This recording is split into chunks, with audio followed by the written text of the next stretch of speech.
Yeah, good afternoon guys. This is Friend TV and welcome back sa ating channel. Yan, bali for today's video ay pupunta tayo ngayon sa pagpaayos ng ating motor, no? So, kanina napansin ko na parang may tagas yung langis, no? And hindi siya basta tagas, malakas yung tagas, kaya medyo na-alarma tayo, no? And ipapalinis natin. So, bago yung lahat, magpakarga muna tayo ng gasolina.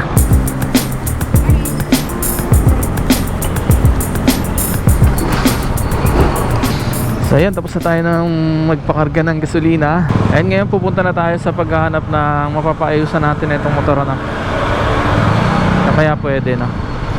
Hanap tayo dito sa may papuntang bayan.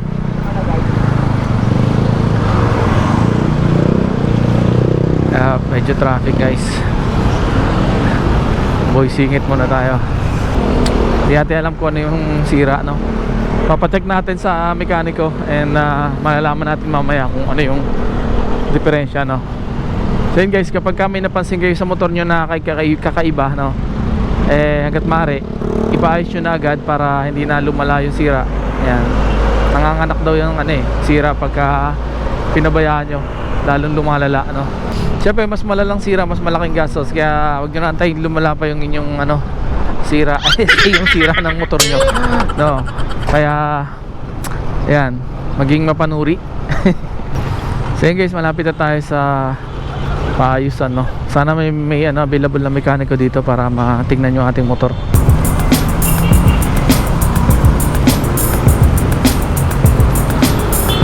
A few inches later. Alis ulit tayo. And wala daw silang available na mekaniko ngayon. Isa lang daw yung pumasok, kaya hindi siya magagawa agad, no? So, hanap tayo ng ibang shop. So yun guys, may nakita tayong paayusan dito, no? Sabi oil seal daw. Ano natin.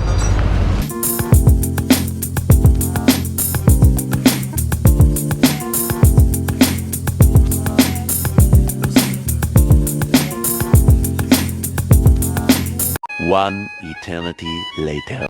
Yun, ayos na guys, ayos na yung side stand natin. And wala na rin tumutulong langis. So ayos, goods na muna to.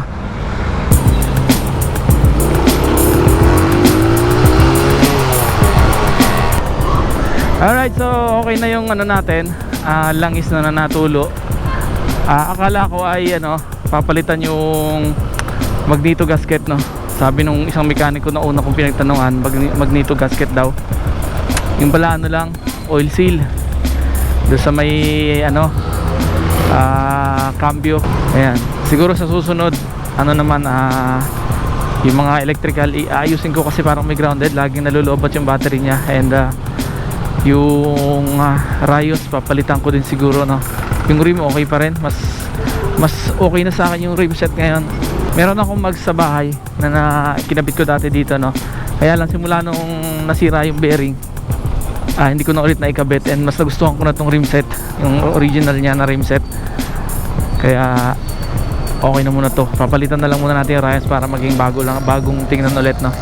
Dahil yung stock na rayos na ito guys sa rims ay medyo maitim na, no? Mga lang to, galvanized lang yata yun. So ipapalit natin stainless para medyo bagong tingnan, no? Alright, so hanggang dito na lang tong video na to guys. And kung hindi pa kayo nakasubscribe, mag-subscribe lang po kayo sa channel natin. Have a good day. Thank you for watching. God bless and bye bye.